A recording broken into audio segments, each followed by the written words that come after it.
saudara-saudara sekalian untuk turut bersama saya masuk dalam perjalanan keseharian untuk pembentukan kerohanian kita, di mana kita akan praktek solitude, silence, stillness, and scripture reading. Dan satu hari per minggu kita dedicate untuk bersama Tuhan. Dengan itu kita membangun ritme hidup yang baru. Shalom semuanya, anak-anak Tuhan yang luar biasa, my friends for studying the Bible. Terima kasih untuk sudah ready to study dengan Bible study kita sore hari ini. Apa kabar semuanya di PPKM keberapa ini ya? Sampai 20 September nih. Well, thank you so much for joining. Saya mau sambut Elizabeth Sukarmi. Thank you, sudah siap belajar juga ya. Saya tuh seneng banget nih kalau kalian menulis seperti itu. Semangat kita semua di sini. Carup Anik dari Switzerland, you are ready to study juga. Niklas Mutiara dari Kendari, thank you udah joining kembali. Siap belajar juga ya. Halo Oma Heidi Waburuntu. Thank you for surfing juga. And Ibu Livang Liva. Selamat sore dari saya dan Pak Seif dan semua keluarga GGA yang ada di sini. Halo Tanti Faran, salam ke Budiman dan ke Jody dan Heidi ya. Dan sekolah sudah mulai, bisa tatap muka loh. Halo Ibu Fanny, thank you so much. Ini Bible student kami, Patmini juga. I'm very proud of the two of you. Dan juga Ibu Ana dari Wonosobo. Terima kasih untuk setia belajar. Kalau nggak ngerti, Ana please tanya ya. Jangan ragu-ragu. Bertanya itu tidak bikin kita lebih kelihatan kurang terpelajar. Nggak, justru kelihatan gurunya bagus nggak ngajarnya malahan. So, Ana dari Wonosobo dan putra-putranya mohon dengan senang hati kita menanti pertanyaan apapun yang dari apa yang dibagikan, bagaimana prakteknya dan pengalaman dengan Tuhan pribadi. Saya mau sambut juga kepada Eldiana Nababan, selalu siap dengan catatan. Wow, saya sangat-sangat dihibur nih, disemangati, dibakar saya jadinya. Punya murid yang luar biasa ya. Shirley Fusin, thank you for serving today.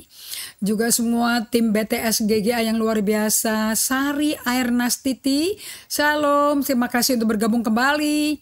Halo Bobby, apa kabar? PPKM nih ya, jadi jauh nih Bob ya. And Ibu Puji Astuti, shalom, salam sehat juga sama juga kepada Ibu Puji dan keluarga dan anak-anak. Halo Henny Kaila, is it 3 a.m. over there? Are you a nocturnal or what? Tapi saya senang sih kamu hadir and it bless us so much Henny Kaila untuk kamu tetap hadir belajar. And Ibu Ratna, thank you so much untuk tetap setia belajar. And Uti, thank you so much. Uti ajak sama Jaslyn juga dong ya. Ian, sama Jingjing, sama Oli, sama Eko ya. And Keisha is me dari Blitar. Wah, luar biasa. Saya ingat loh Blitar. Hai, shalom Pak Jayadi. Bagaimana Medan dan keluarganya dan anak-anak yang dimuridkan, yang diasuh. Saya doakan mereka juga bisa ngalami pembelajaran ini. And today we have Benjamin Ben. Pak Benjamin Ben dari Bekasi toh. Pak Ben, Pipi. Hai, Ibu Joan Carol Tangku. Siap Bible study juga dari Jayapura. Ini betul-betul digital ya, nggak ada batasan yang membuat kita nggak bisa belajar firman ya. Miranti, thank you so much sudah bergabung juga. Miranti saya lupa, Miranti dari Jakarta atau dari mana? And we have Margaret Joyce, apa kabar? Bagaimana kondisi dari Jepang ya Joyce? And we have Ratna Patmajaya, apa kabar? Terima kasih bergabung kembali Ibu Ratna. And siap dengan catatan karena ini pembelajaran untuk Anda di musim PPKM ini selama waktu yang belum pasti kapan mau berhentinya si varian daripada COVID ini. Anda sedang dipersiapkan di transformasi Tuhan, di formasi Tuhan, sehingga waktu si COVID ini berhenti, kitanya dengan kuasa kebangkitan Tuhan yang berhentiin si COVID ini. You know what I mean? Kita akan jadi kepala bukan ekor, di atas bukan di bawah. We rule and reign artinya bersama Kristus. Ibu Acin Anggo, selamat sore juga, thank you. Louis Sitompul dari Sibolga, Horas juga. Dari kawan-kawan yang keluarga dari GGA, dari BTS kami ini juga banyak yang ngerti Horas-Horas itu. And Tanti, oh ya, dari salam balik dari Budiman, thank you Tan. And Jody sama Heidi udah tatap muka ya di sekolahnya ya. Thank you Anna for your response. Juliana, thank you for joining. Dia Vita, praise the Lord juga. Dia Vita dari kota mana? Bisa kasih tahu ya. Halo Erna, siap belajar juga ya, Ibu Erna ya. And Ibu Maya and the Wing family. Okay, you are ready untuk seize the moment ya. Puji Astu itu tuh Oli. Toh aku pikir kamu Ibu Puji, kita juga ada namanya Ibu Puji. Kamu ganti aja pakai nama Oli, nggak perlu pakai nama sesuai KTP toh. Kalau di Facebook sesuai paspor kan nggak perlu kan ya. Ganti aja Oli gitu loh. Oke, Ingawati Blessed. You are Ingawati Blessed. Apa kabar Ingawati Blessed? And it's 3 a.m. right? Saya appreciate banget tuh tamu teman kita yang dari California, dari LA, dari Phoenix, Arizona, you know, who joining us at this hour. Kalaupun Anda sampai ketiduran, kelewatan gitu, you know, kita ada di YouTube ya. So Anda bisa dengar ulang. I think YouTube-nya will be on Monday kalau nggak salah. Atau maybe tomorrow, I don't know. And supaya Anda please kalau bergabung di YouTube kita, jangan sungkan-sungkan untuk menulis komen di situ. Apapun yang tidak jelas dari cara saya menyampaikan, feel free to really bertanya kembali gitu ya. Iya tuh Uti, Puji Astuti ternyata Oli gitu loh. Kok beda ya? Oli itu olive kan? Nanti Eko bisa jadi papai. Anyway, and selamat belajar juga ya ke Novin Nainggolan ya. Betul apa tidak tuh Novin Nainggolan? Biasanya Nainggolan. Oh ya, dari Medan. You ready juga? Wow, saya senang sekali. Ibu Livong juga catatan dan Alkitab Ibu ya. Karena feeling lagi berapi-api, tapi kita mesti adjust, kita punya pengertian semua selaras dengan firman nih ya. Siti Berlian, wow, selamat sore Horas, terima kasih sekali.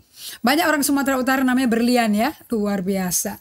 And we have Hi Joyce, thank you udah bergabung, senang sekali keluarga kita dalam Tuhan dari Manado bisa bergabung. Hai Stevenson Sitinjak, kamu adalah you're a very talented man ya, chef, musician, you're very talented man. And Hani Luturmas, ibu mengajar tentang peperangan rohani Bu. You want me to teach you mengenai peperangan rohani? Well, you know, kalau Anda mau mengalami keselamatan jiwa, itu udah peperangan rohani itu. But anyway, aku akan tambahkan nanti ya, bagaimana discipleship itu actually spiritual warfare. And Ibu Hani Lunturmas itu dari mana? Dari kota mana? Hai Ibu Jane Carol. Nggak apa-apa, nggak terlambat Bu. Kita masih tegur sapa kok, nggak apa-apa. Bapak Ludiman dan Ibu diajak istrinya ya Pak Ludiman ya, ajak dong istrinya, Horas ya. Jadi kenalan juga sama istrinya Pak Ludiman gitu loh. Shalom, Horas, Ibu Nur, Nyonya M Tambunan. Selamat sore. Bagaimana panen sayur-sayuran? Terong semua sedang berhasil? Kalau kirim ke Jakarta ada yang suka loh terong itu. Asal masaknya tepat. And we have Cynthia Sondak. Glory Sole Dio. Selamat sore dari Cynthia Sondak Manado. Kecamatan Mandolang. Itu saya mesti Agote. Ya. Saya mesti cek di peta fisiknya nih. And dari Pulau Rote. Terima kasih untuk bergabung kembali untuk Bible Study ya. Nochu Chong, salam kenal. And terima kasih untuk ini, saya tahu ya bukan yang pertama kali Anda bergabung. And we are so happy kita persiapkan hati dan kita undang Roh Kudus untuk bergabung bersama kita ya. Ibu Maria Sunardi, thank you for joining juga. Bagaimana Melbourne? Pasti lockdown nih ya, Australia. Hani Luntur Mas itu dari Tanimbar. Sekarang kerja di Makassar. Oh, Tanimbar itu di mana ya? Itu singkatan atau apa tuh? Oke, I think we better pray supaya kita bisa mulai mengajar. Oke? Alright, mari kita siapkan hati kita sekarang. Fokus. Dan jangan komennya hanya untuk pertanyaan ya. Thank you Bapak kami yang dari surga. Bapak kami dari semua saudara kami dari Banyuwangi, Lombok, Medan, Manado, Tanimbar, Makassar, dari California, dari Hong Kong, dari Manado, dari Jakarta, Bekasi, Tangerang. Kami berterima kasih ya Tuhan dari Jayapura.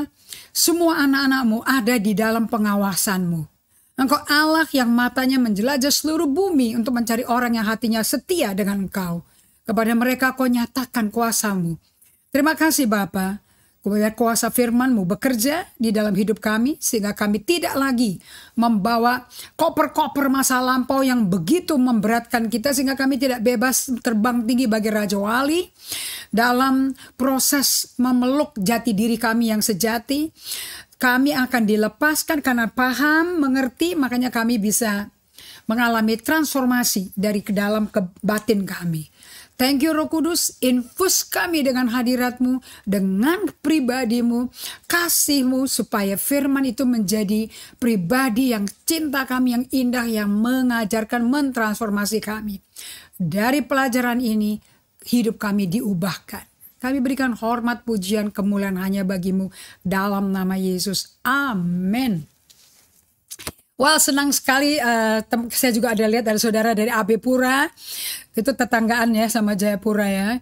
And dari Christiansen Theodora. Wow, salam kenal. Halo Pak Ian. Oke, saya mau review aja supaya Anda semua yang baru-baru bergabung, yang baru kenalan sama saya, bahwa kita ini dipanggil sama Tuhan untuk masuk di dalam perjalanan rohani. Oke, so kekristenan bukan agama seminggu sekali, tapi perjalanan rohani. Kalau saya pakai bahasa Inggris, spiritual journey. Nah, Anda mesti tahu, tadi saya sambil sama-sama Pastor Evelyn, kita mempersiapkan khotbah untuk hari Minggu. Anda bisa gabung ya dengan kami semua di hari Minggu. And saya buka di John 15, Yohanes 15 dari Amplified Version of the Bible. Anda tahu nggak judulnya apa? Di YouVersion Bible Anda bisa buka di handphone Anda. Tapi jangan sambil jawab email dan WhatsApp ya. Jangan chatting ya saudara ya. Kita chatting dengan Tuhan dan izinkan Tuhan yang ngechat gitu ya. Nah di sini dikatakan bahwa Jesus is the vine. Yesus adalah pokok anggur. Followers are branches. Pengikut Kristus adalah carang-carangnya. Cabang-cabangnya. Okay? So Anda hidup bersama Tuhan Yesus itu tujuannya supaya kita menjadi carang yang selalu tertancap di pokoknya. Sebab anggur itu beda sama tanaman lain. Kalau tanaman sirih, vanila, saya baru tahu waktu di pelayanan di Manado ya, di satu daerah kampung yang perkebunan yang luar biasa dari Bapak Eku dulu ya. Itu ternyata pohon tanaman vanila itu merambat. Jadi kalau dipotes kita masukin ke air atau ke tanah dia tumbuh lagi loh. Daun sirih juga begitu. Tapi anggur nggak bisa. Anggur itu keberadaan, kehidupan, kematiannya tergantung sama pokoknya. So kalau sampai putus hubungan dengan pokoknya, mati carang itu. Akan dibuang ke api. Nah, do you know carang itu adalah Anda dan saya? Benny Hinn dulu ngomong carang itu karena kita adalah carangnya, Yesus pokoknya. Berarti kita adalah fruit hanger. Penggantung buah. So, tidak ada orang yang tertarik sama carang kecuali ada buahnya. Ya, kalau cuma ngumpulin daunnya aja agak susah. Itu karena daunnya orang-orang Yunani pakai itu untuk masakan mereka. Ya, mereka bungkus nasi mereka itu dengan daun anggur. And that's for cooking actually ya. Tapi kan nggak really dimakan. Yang dimakan kan anggurnya. Bahkan kalau kebanyakan panen difermentasi jadi wine. So God love our whole person. Tujuannya Tuhan membawa kita dalam spiritual journey adalah melakukan 3 hal. Di mana kita menjadi becoming His great lover, menjadi kekasih Dia yang luar biasa. Oke, sampai kepada 7 jemaat, Yesus masih tegur jemaat Efesus loh. You lose your first love. Kalau tidak bertobat, aku angkat kaki dia loh. Oke. Number 2, Anda diselamatkan kemanusiaannya. So, kemanusiaan yang serupa dengan gambar Allah kan sisi kemanusiaan kita. Itu akan direstorasi, ditebus dari sisi kemanusiaan yang seperti setan.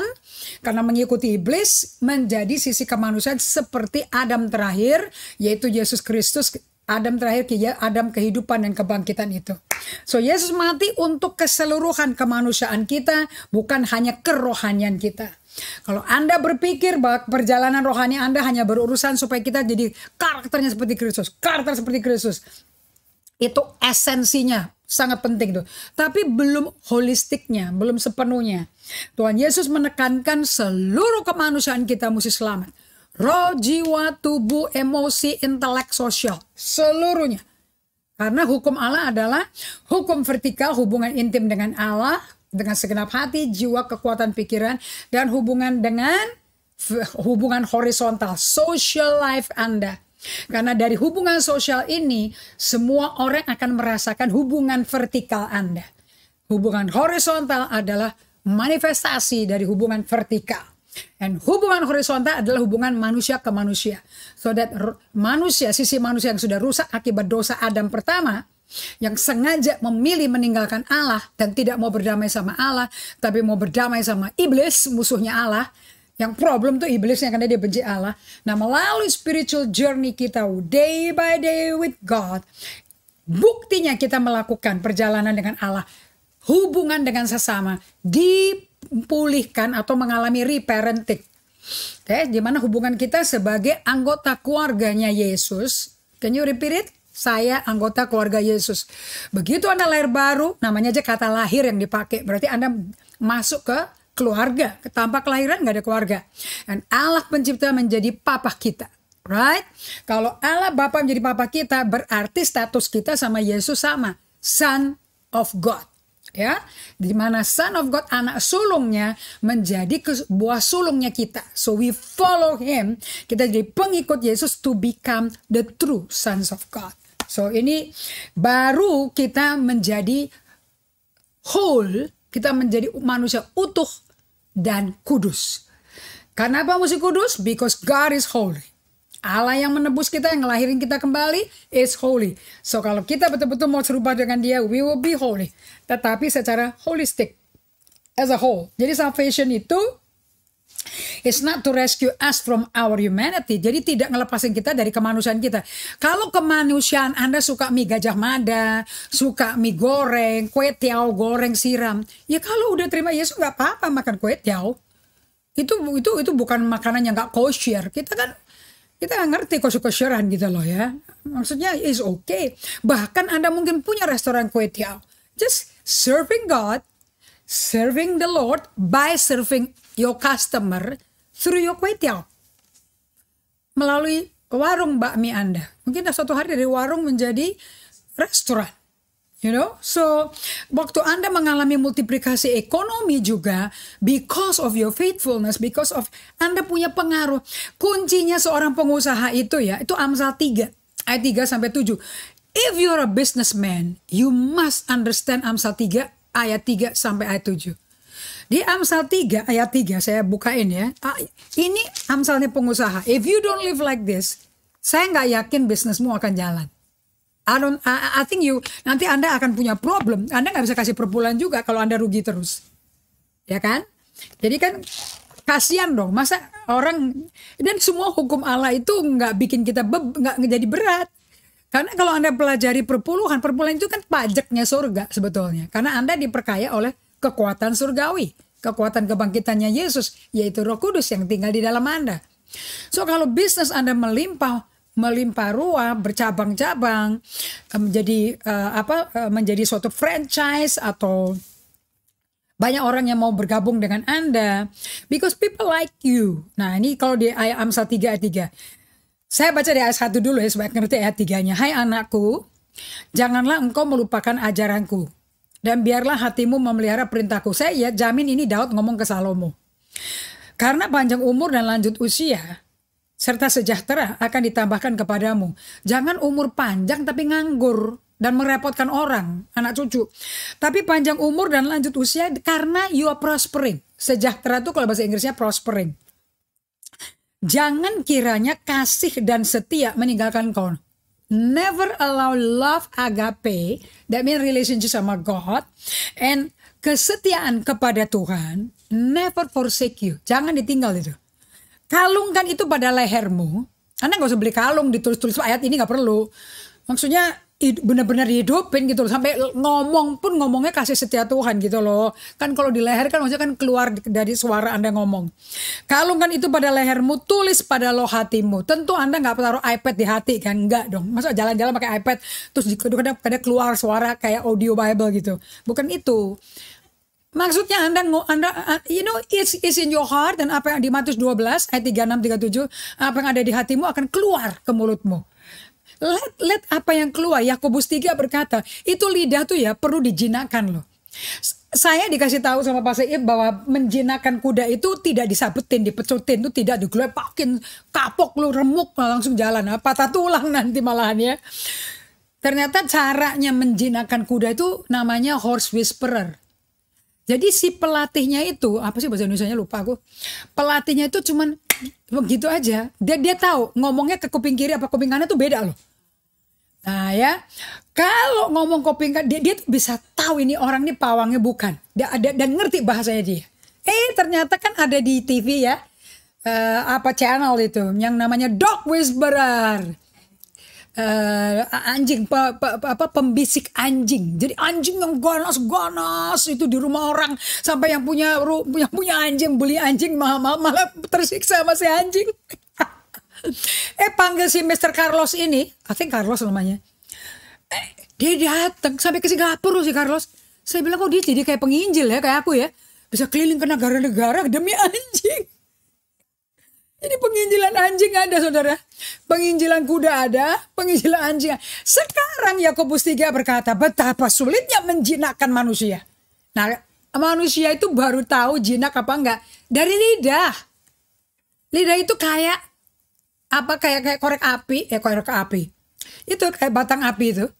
Kalau udah dilempar ke hutan, habis loh hutan tuh kebakar. Ya kayak hutan di Sumatera tuh, yang bikin masalah. Sampai Singapura kena asap semuanya itu, right? Dan demikianlah lidah itu nggak bisa dikuasai. Kalau sampai ada orang bisa tidak berdosa hidupnya, wah dia udah jago ngatur lidahnya. So it's all the tongue yang ngatur. And you know who is controlling the tongue? Siapa yang kontrol tongue kita? Lidah kita, hati. So it's so important apa yang Anda masukin ke hati itu.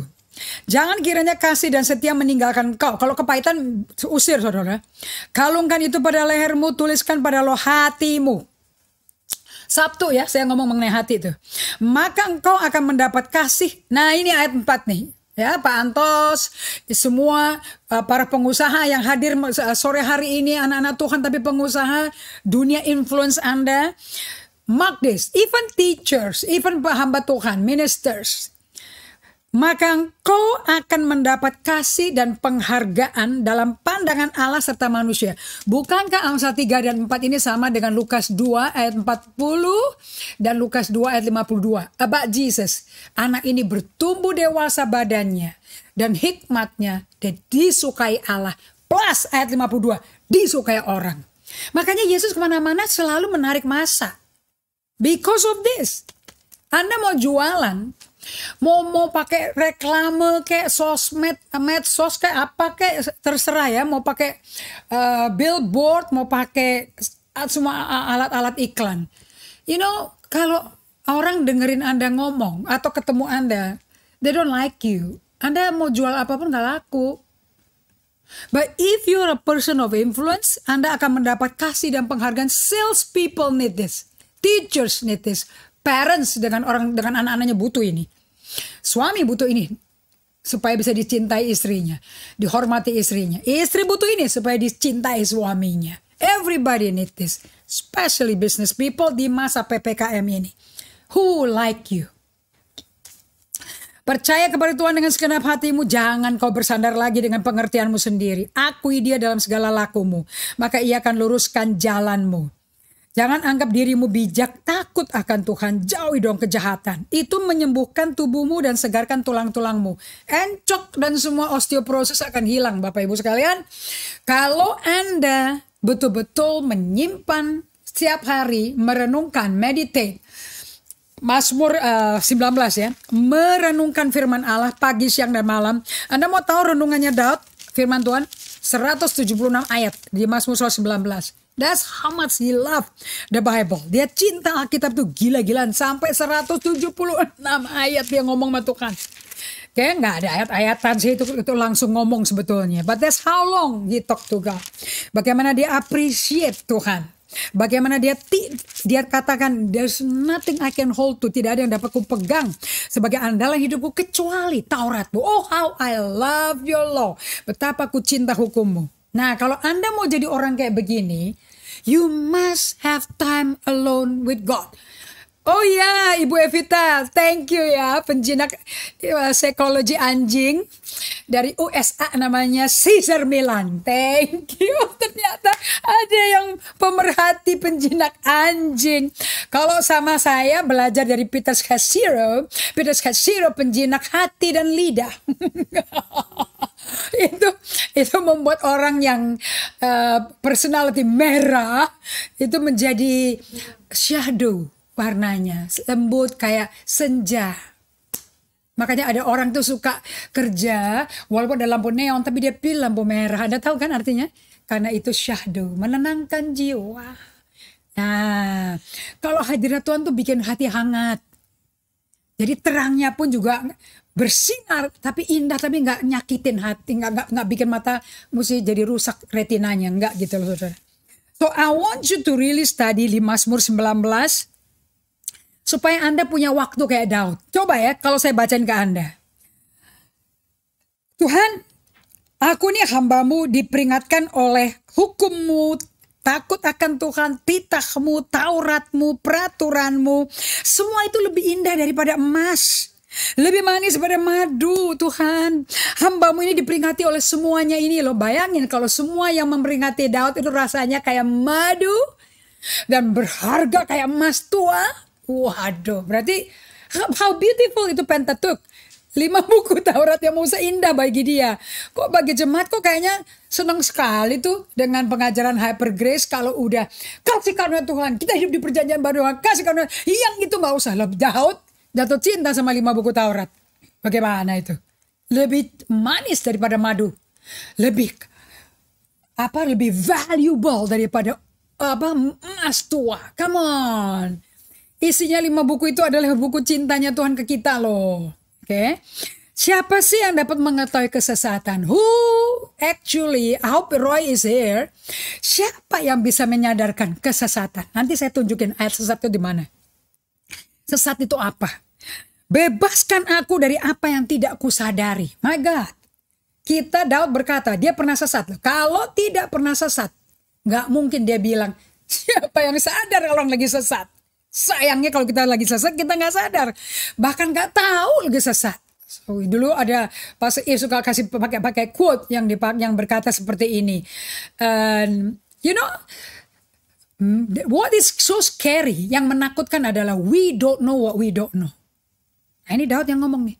Aku nggak tahu loh kalau aku sesat. Bahkan aku nggak sadar.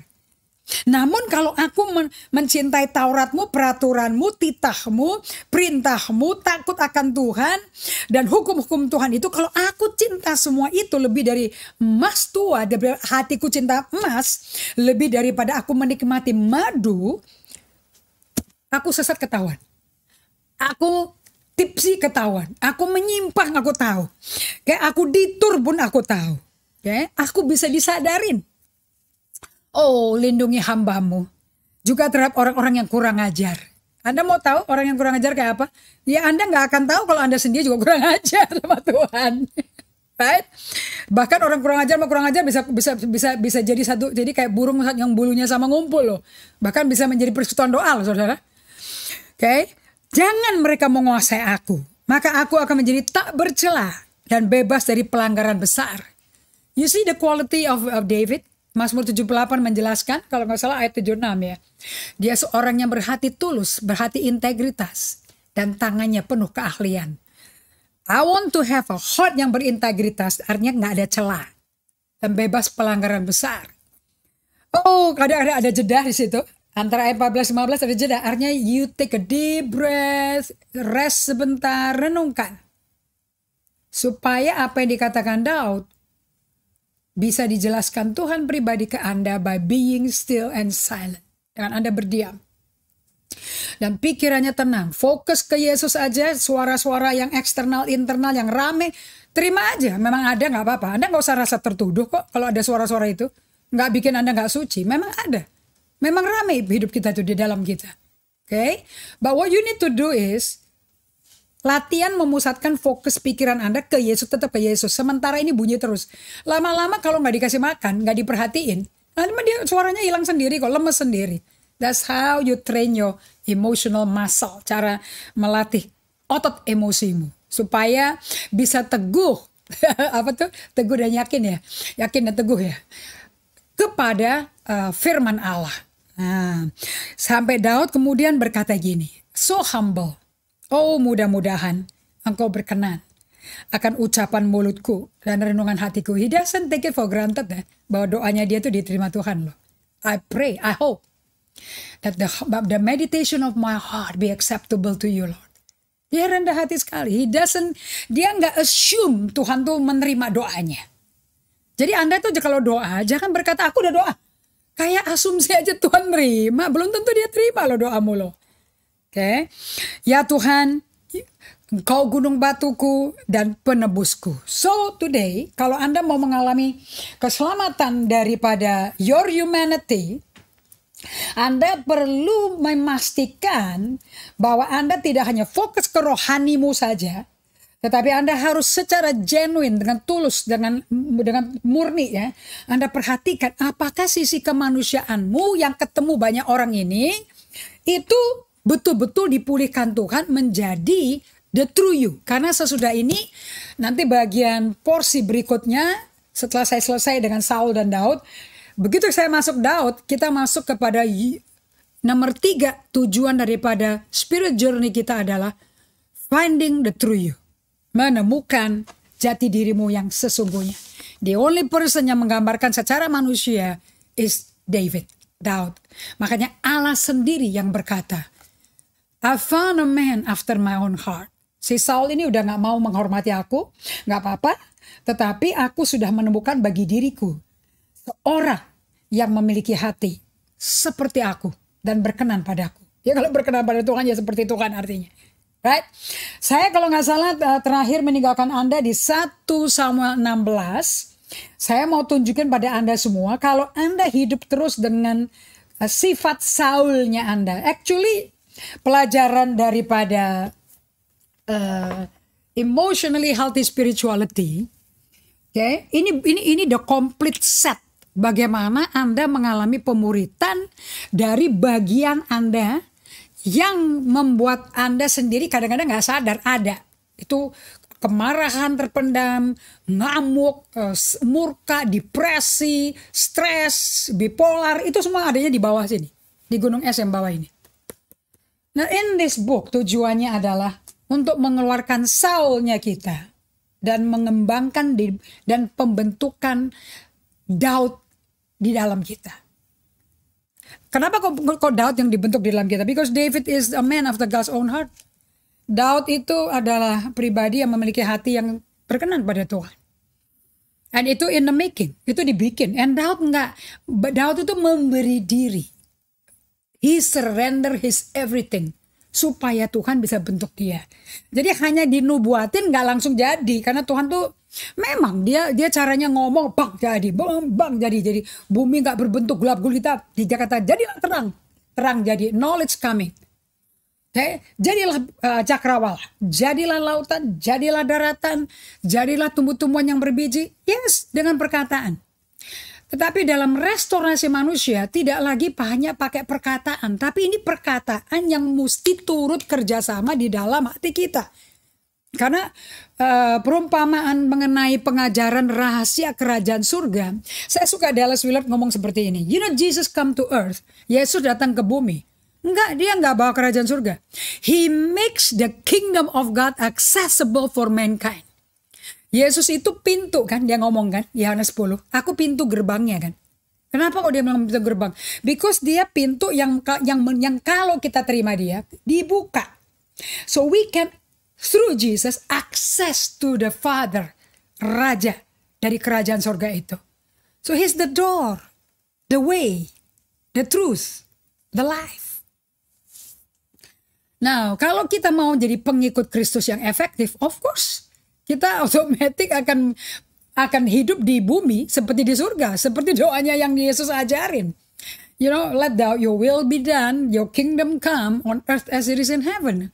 Bagaimana caranya? Akses ke Yesus, akses selalu lewat Yesus, selalu bersama Yesus, selalu pakai cook yang enaknya Yesus, then you will be on earth as it is in heaven.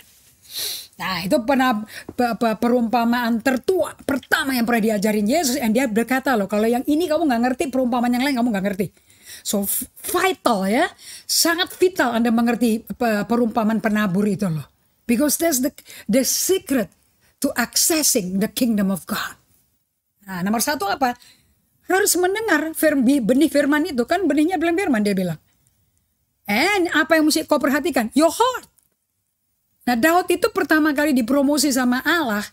Apa yang dipromosi? Kan di 1 Samuel 15 kan si Samuel ngomong. Allah udah ketemu kok gantinya kamu. Orang yang memiliki hati berkenan pada Tuhan. Wah, langsung. Yang digambarkan apa?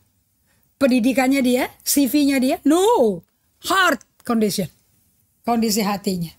So, kita lihat di 1 Samuel 16 ayat 14. Tetapi roh Tuhan telah mundur daripada Saul. Dan sekarang ia diganggu oleh roh jahat yang daripada Tuhan. You know what happened to Saul? 1 Samuel 16 ayat 14. You want to know what happened to him? Exactly seperti Adam dan Hawa. Exactly the same. Ini namanya kalau bahasa Belandanya tuh idiot jadinya. Mundur. Ini manusia idiot ini, saudara-saudara. Ya. Nah, kita pelajari idiotnya itu kenapa? Ya, kita kan sudah lihat di 1 Samuel 15. Itu PowerPoint kita slide 23 ya. Saya bagikan kan dari minggu lalu. Lihat perasaan Allah ya dan Nabi Samuel loh. Bandingin dong dengan perasaannya si Saul. Yo, kalau Allah sama Samuel kan itu hubungan itu begitu passionate antara Samuel dan Allah. Okay? Jadi waktu si Samuel dari kecil, dari saat kitab 1 Samuel 2, dari kecil dan waktu masih kecil, ya, mamahnya si Hana tiap tahun bikin baju efod baru, you know. Can you imagine anak kecil itu kayak toddler dikasih baju imam, pakai urim, and then dia belajar dari Imam Eli yang sekalipun sudah idiot juga ya, saudara-saudara ya. Tapi dia yang kuncinya itu dia tuh didatengin Tuhan. Ingat kan?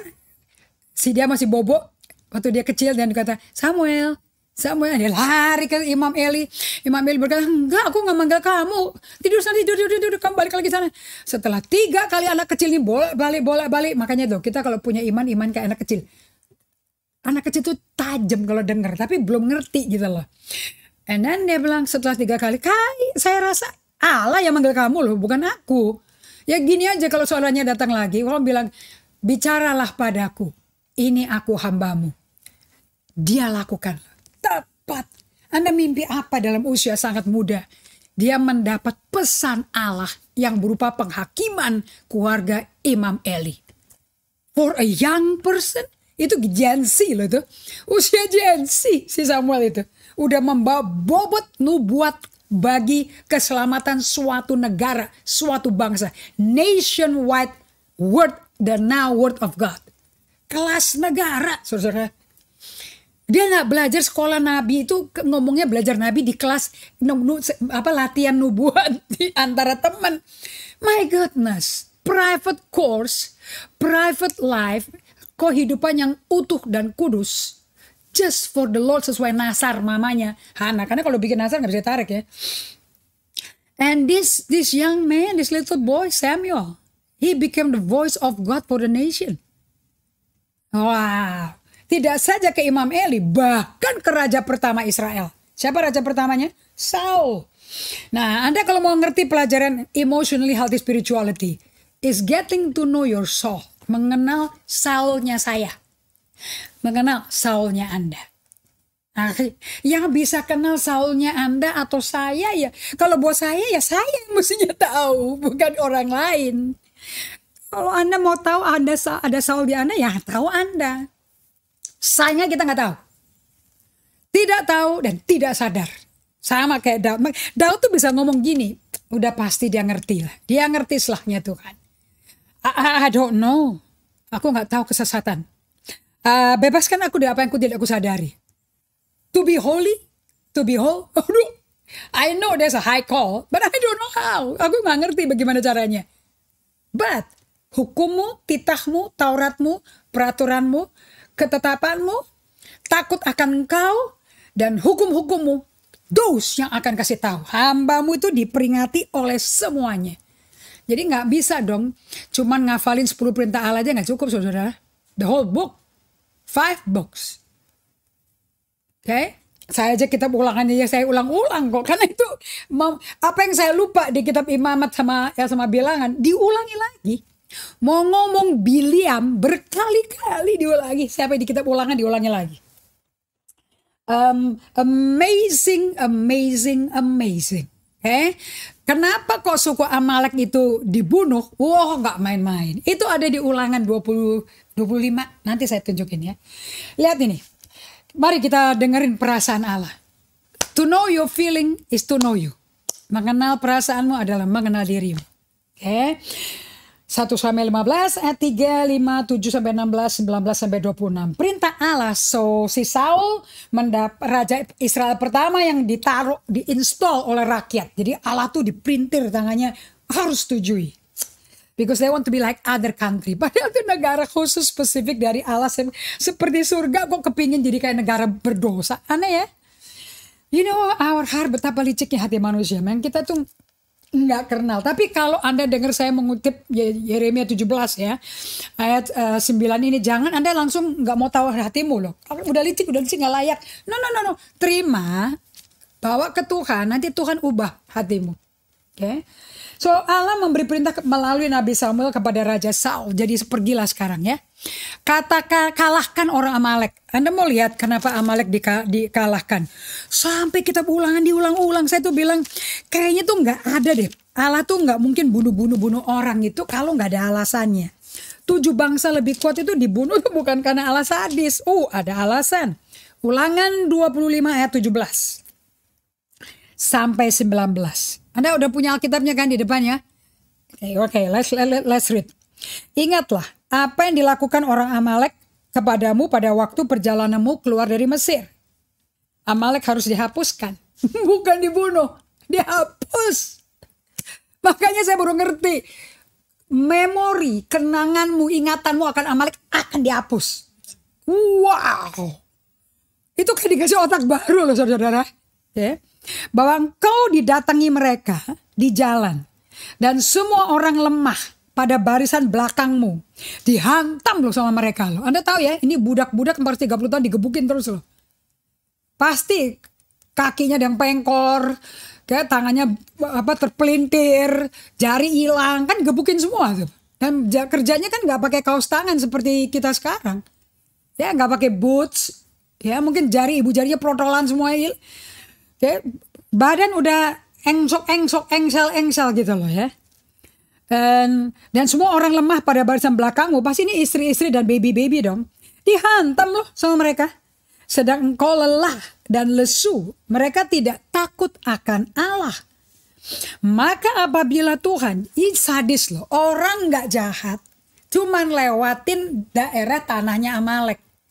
Tuhan bilang coba minta sama mereka, minta air minum aja. Karena kan ada nenek-nenek, ada kakek-kakek, ada baby-baby, ada ibu menyusui. Minta air, nggak dikasih. Aku pikir cuman nggak dikasih air. Ini riwayatnya mereka ngalami. Bagian belakang mereka dihantam. Orang lagi kecapean, letih lesu, lagi ngos-ngosan, masa dibunuh? Itu kan perang cengeng kayak begitu. Come on lah, lo kalau mau perang di medan peperangan yang ditentukan, yuk Goliatnya keluar dari sini deh. Daudnya keluar sini. Tapi jangan orang sakit, orang tua digebukin. Oke, maka apabila Tuhan Allahmu sudah mengaruniakan keamanan kepadamu daripada segala musuhmu di sekeliling, di negeri yang diberikan Tuhan Allahmu kepadamu untuk dimiliki sebagai milik pusaka, ini the seven country ya, tanah perjanjian, maka haruslah engkau menghapuskan ingatan kepada Amalek dari kolong langit, janganlah lupa. Gak boleh diingat loh, makanya mereka loh. Because I abolish them. Setelah di abolish, don't you even think about them. Ini kan pasti ada maksud ya.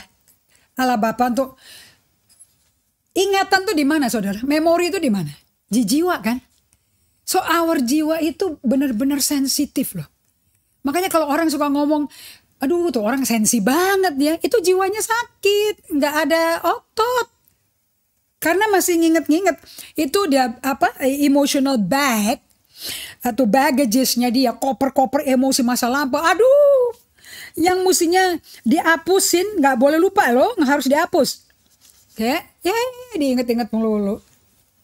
Makanya keselamatan jiwa, sisi manusianya kita itu real deal. Only then you are really can be transformed menjadi serupa Kristus, which is your true self. So di sini kamu mesti kalahkan orang Amalek ya, tumpas segala apa yang adanya. Ini tulis di situ aja di ayat Alkitab Anda, baca Ulangan 25 ayat 17 sampai 19. Jadi Anda ngerti konteksnya. Dan jangan ada belas kasihan kepadanya, ya ngerti lah, saya ngerti lah. Kanak-kanak maupun anak-anak yang menyusu, lembu maupun domba, unta mereka, keledai mereka bunuh ya. Oke. Karena Tuhan maunya mereka di stop, dan plus mereka juga menyembah itu, kasih korban bayi sendiri, manusia ini jadi korban gitu loh. Setelah Saul sampai ke kota orang Amalek, disuruhnya semua rakyatnya suruh yang pergi berperang, disuruh menghadang loh di lembah, ditantang. Lalu Saul pukul kalah orang Amalek dari Havilah sampai ke Syur. Anda lihat peta ya, di belakang Alkitab bahasa Indonesia ada petanya. Yang di sebelah timurnya Mesir. Raja Amalek ini kan otaknya, otak yang jahatnya kan dia kan misalnya kan ya, si Agag. Kok ditangkap, dibiarin hidup. Tetapi segenap rakyatnya dengan mata pedang dibunuh semua. Kok si ini problemnya si what do you call it, Saul itu namanya, aduh memang something is very wrong with this guy. Dia melakukan dosa skimming the instruction. Tahu nggak skimming? Apa sih garis besarnya, apa sih perintahnya, apa sih gitu loh. Dia nggak detail mengurai. What is exactly Tuhan perintahkan aku sebagai raja bangsanya dia untuk nyelamatin tujuan dan visi daripada destiny-nya Allah melahirkan bangsa baru namanya Israel. Dia skimming through aja. Apa sih dia minta apa sih? Gampang lah gitu loh, you know. And dia nggak peduli perasaan Tuhan. Pokoknya kan kalah kan, intinya kan si Kamalek kalah kan, itu aja yang penting kan. Anda kalau punya staff, Anda kasih Anda instruksi, tapi dia terjemahin sendiri instruksi Anda, rasanya kayak apa ya saudara-saudara ya? Garis besarnya gitu aja kan ya. Ngerti bos. Pasti kelar, yang ini belum kekirim, yang ini kecolongan, gudangnya kemalingan, pengiriman belum kelar. Aku udah kirim ke ekspedisinya. Mengenai dia nggak kirim, urusannya dia dong, jangan salahin gue dong. Waduh. Anda kalau punya staff kayak begini, saya tahu lah, sesek napas ya saudara-saudara ya. Kata Paulus, hosa katanya. Tetapi Saul dan rakyat itu nyelamatin Agag dan kambing domba dan lembu-lembu yang terbaik dan tambun. Pula anak domba dan segala yang berharga. Tidak mau mereka menumpas semuanya. Loh sih siapa yang perintahin? Mereka tuh berperang atas instruksi siapa? Kok jadi instruktur sendiri? Tetapi segala hewan yang tidak berharga di mata mereka, buat Tuhan tambun gak tambun, gak berharga. Tapi mereka bikin seleksi sendiri. Namanya natural selection gitu kali ya. Itu ditumpas mereka, mau-maunya mereka. Ini namanya skimming. Ngeri ya. Oke. Lalu ayat 10-11. Lalu datanglah firman Tuhan kepada Samuel. Aku tuh nyesel. Aku nyesel banget deh. Karena aku telah menjadikan Saul raja. Sebab sebetulnya kan raja kan berarti dia wakilnya Allah di bumi kan. Sebab iya, Saul telah berbalik daripada aku. Aku dikasih punggung. Mukaku dikasih punggungnya dia. Backside-nya dia. You know English backside artinya apa kan? Dan dia tidak melaksanakan firmanku. Tuh, itu namanya skimming tuh. Pokoknya garis besar kalah. Itu aja kan yang penting kan. Mengenai bagaimana ngalahinnya kan. Come on man. Toh juga semua ini buat Tuhan. Dia bikin keagamaan itu lebih penting daripada ketaatan loh. Karena dia kasih persembahan korban bakaran loh. Pakai domba tambun itu makanya nggak dibunuh. Religious sekali. Hati-hati loh saudara-saudara. Don't be active di gereja. Melakukan apa orang lihat. Anda lebih penting kan orang lihat. But you are doing a worship for God. Anda melakukan penyembahan pada Allah. Tapi dilihat orang, orang yang nilai. But you ignore God. Tapi Anda mengabaikan Tuhan. Sampai Allah ngomong. Bayangin ya, Allah lagi merasa menyesal. Si Saul gak tahu kalau Allah tuh nyesal. Bikin dia raja loh. Menyetujui permintaan rakyat. Anda mesti hati-hati ya kalau maksa-maksa sama Tuhan ya. Ada perfect will of God, ada permissive will of God. Be careful. Itu Hizkia doa, gak mau mati dia. Akhirnya kelahir Manasye kan, yang ngancurin Israel tuh. Sampai dibuang ke Babel tuh gara-gara Manasye itu. Be careful loh. Kehendak Allah sempurna, dia mesti mati Hizkia. Makanya disuruh beresin rumah tangganya. Dia gak mau. Dia naik banding dengan ketaatan dia. Kenapa kok aku mesti mati? Aku kan hidupnya benar matamu. Kok mau aku mati kenapa? It's amazing ya. Allah tuh kan tahu segala-galanya dari awal sampai akhir. Tapi kita tuh, dan karena Allah itu papa, kalau dirongrong anak dia ngalah loh. Sama kayak orang Israel ngerongrong minta raja. Mereka sebetulnya ngomongnya belak-belakan. Sebenarnya Allah tuh sakit hati loh. Kau nolak aku jadi raja ya. Kau mau minta raja kayak negara lain. Oh kali. Tapi Allah tuh karena papa sih hatinya ya. Jadi dia lumer, dia ikut. But that is namanya permissive will. Boleh diketik deh tuh Bob. Permissive will, not the perfect will of God. Nah dari kitab Saul di buku Samuel, you will learn many time. Kamu mesti bisa discern nih. Ini mereka ini melakukan kehendak Allah yang sempurna atau kehendak Allah karena menyetujui permintaan rakyat. Itu permissive will namanya. Aku nyesel karena aku telah menjadikan Saul raja sebab ia telah berbalik daripada aku dan tidak melaksanakan firmanku. Ya terang gak bisa. Karena yang mau Saul jadi raja kan rakyat. Dia kan ini demokrasi nih cara pemerintahannya. Pemilu ini.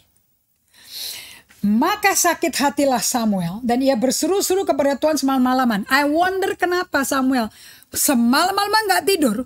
Teriak nangis-nangis ke Tuhan. I think I know. Karena Allah ninggalin Saul. Itu dia si Samuel negosiasi. Jangan. Boleh dihukum. Boleh deh tapi jangan tinggalin dia. Alias ke neraka loh.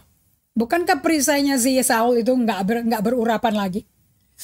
So di ayat 12 lalu Samuel bangun pagi-pagi untuk bertemu dengan Saul. Tapi diberitahukan kepada Samuel. Saul telah ke Karmel tadi dan telah didirikan baginya suatu tanda peringatan. Dia lebih penting bikin monumen daripada beres sama Tuhan. Kemudian dia balik mengambil jurusan ke Gilgal. Dan ketika Samuel sampai ke depan Saul, tahu nggak Saul berkata apa? Hei shalom Elohim, diberkatilah kiranya engkau oleh Tuhan. Aku telah melaksanakan firman Tuhan. GR. Ini yang doanya Daud tuh. Tapi dia nggak pernah doa sih sama Tuhan. Saul tidak pernah bermazmur. Saul nggak pernah silent solitude sama Tuhan. Never. Saul tidak pernah melakukan Amsal 3. Ayat 3 sampai 7. Never. Dia nggak pernah konsultasi sama Tuhan. Jangan anggap dirimu bijak. Tapi aku ya Tuhan dalam segala langkahmu. Konsultasi sama Tuhan gigi jari bagi Saul. No need. I know what to do. Yang penting rakyat nge-back aku. Jemaat pro aku. Hati-hati teman-teman. Tapi kata Samuel, kalau begitu itu bunyi apa tuh kambing domba tuh embe-embe itu? Kok sampai ke telinga aku? Bunyi lembu tuh apa itu? Kan musuhnya kan habis semua. Mau dihapuskan ingatan akan Amalek kan? Kok masih ada yang nyawa? And jawab Saul, semuanya dibawa daripada orang Amalek. Sebab rakyat menyelamatkan kambing domba dan lembu-lembu yang terbaik dengan maksud, itu Plato pakai font gede tuh, untuk mempersembahkan korban kepada Tuhan Allahmu. Selebihnya kita tumpas. Rohani nggak teman-teman? Agamanya jalan ya. Upacara agama kan dipentingin loh. Tapi hubungan sama Tuhan tidak ada. Lalu berkatalah Samuel kepada Saul, sudahlah. Aku akan beritahukan kepadamu apa yang difirmankan Tuhan kepadaku tadi malam. Nah, ini yang bikin dia jerit semalam-malaman. Ditantang sama Saul. Memang orang, dia tuh gak ada kepekaan di hatinya dia. Perasaannya tuh dia gak rasakan. He has no feeling over his feeling. No knowledge. Katakanlah, mengapa kau tidak mendengarkan suara Tuhan? Mengapa engkau mengambil jarahan yang dan melakukan apa yang jahat di mata Tuhan? Do you know you hurt the heart of God? Lalu kata Saul kepada Samuel, santai ngomongnya, santai. Aku memang mendengarkan suara Tuhan dan mengikuti jalan yang telah disuruhkan Tuhan kepadaku. Dan aku membawa Agag raja orang Amalek. Tetapi orang Amalek itu sendiri telah aku tumpas. Ini gila nih orang. Kebal deh, mati loh nih hati nuraninya. Dia jelasin, kesalahan tuh dijelasin. Berarti kan dia udah gak bisa dengar suara Tuhan kan. Tapi rakyat mengambil dari jaran itu kambing domba, lembu-lembu yang terbaik yang dikhususkan untuk ditumpas itu, dan persembahkan korban kepada Tuhan Allahmu. Come on, people of God, student dari Bible study hari ini, jangan fokus ke penampilan luar supaya kelihatan apa yang kau lakukan bagi Tuhan. Yet hati kamu keras, hatimu sesat. Itu adanya di Ibrani 3, itu for next week ya. And ayat 22, tapi jawab Samuel, apakah Tuhan itu berkenan kepada korban bakaran dan korban sembelihan, sama seperti kepada mendengarkan suara Tuhan? Anda kalau mau tahu pendeta sesat atau jemaat Tuhan yang sesat, ini aja baca Saul. Ini orang sesat gak nih? Nggak ngomong doktrin loh. Secara doktrinal upacaranya benar semua loh. Menang perang, kasih persembahan kepada Allah. Kebait Allah loh. Apakah Tuhan berkenan kepada korban bakaran dan korban sembelihan, sama seperti mendengarkan suara Tuhan? Saudara-saudara sekalian, di tangan saya ini ada workbook saya. Ini PR saya. Saya belajar sendiri. Emotionally healthy spirituality, this is the workbook. Jadi kalau Anda berkata Anda udah kelar ini, tapi Anda nggak lakukan ini, you don't know what you don't know. Anda baru tahu, Anda nggak ngerti apa yang diajarin Peter Scott Zero sampai Anda melakukan the workbook. So, what is the problem sama si Saul? Dia nggak bisa dengar Tuhan. He doesn't listen. Be careful loh. Sesungguhnya mendengarkan lebih baik daripada korban sembelihan, memperhatikan lebih baik daripada lemak-lemak itu. Sebab pendurhakaan. Jadi orang yang nggak mau dengar suara Tuhan, pendurhaka, adalah sama seperti dosa tenung. Jadi Anda udah nyingkirin tinggalin dukun-dukun, penyembahan berhala, ke Gunung Kawi udah ditinggalin semua. Ya, Anda nggak dengerin suara Tuhan. Nggak pernah ada day by day, never do a daily life, solitude, daily office. Anda nggak practicing the presence of God.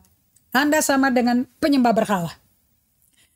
Dan lihat Saul ngomong apa? Aku udah berdosa, telah kelangkai titah Tuhan dan perkataanmu, tapi aku takut sama rakyat. There you go.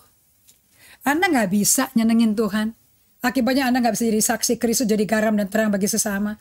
Because you fear men. Anda takut manusia.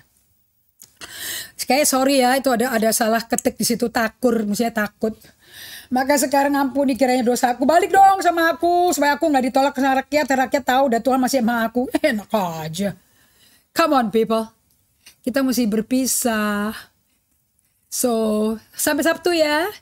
Nanti dijelasin lagi. God bless you. Saya tutup dalam doa ya. Over sedikit. Thank you Father God. Saya berdoa agar Saul-Saul yang ada dalam kita tuh kau sadari, kau liatin. Supaya yang ada di kita itu bisa dibentuk di spiritually hatinya Daud. Thank you untuk para pembelajar hari ini. Kami berkati mereka sebagai beloved of God. Dalam nama Yesus, amen. Well, saya habiskan waktu kita, Selamat sore semuanya. Tuhan berkati sampai hari Sabtu.